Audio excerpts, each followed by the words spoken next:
love making soups, like a nice blended soup, like a pumpkin soup or a tomato soup. And oftentimes you have to put all your ingredients in the pot and then you have to gradually put them inside a blender, do it in batches. Well, no more with these handheld blenders.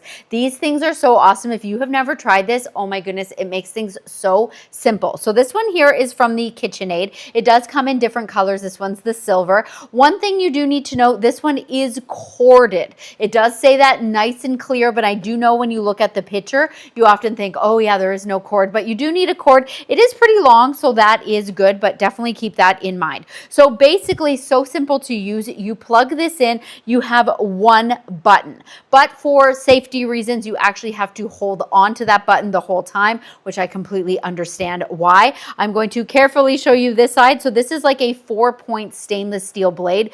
This thing is intense. You want to be very, very careful. It does come with this plastic guard here. This comes off, as you can see, very simple. But the reason you would have this, because if you're putting this inside a metal pot, you don't want that metal on metal just as you're moving this about, because that can be, well, it's going to ruin your pot.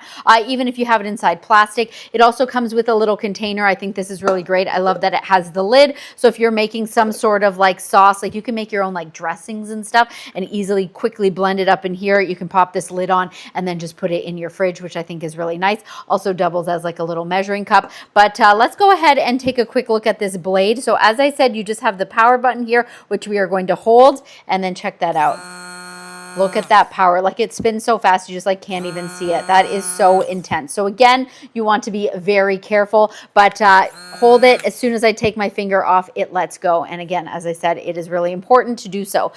This is so easy to clean as well. I also really hate cleaning blenders. Anyone else kind of stick their hand in there by accident and cut yourself? Well, this is so great. You can just take like a bowl or a pot of like soapy water, stick this in there, slosh it around, and it's gonna be nice and clean. I do like to dry this. Don't let it drip dry because of that steel. It's not good for the blade. But yeah, if you just want to make your life so much easier, honestly, highly recommend.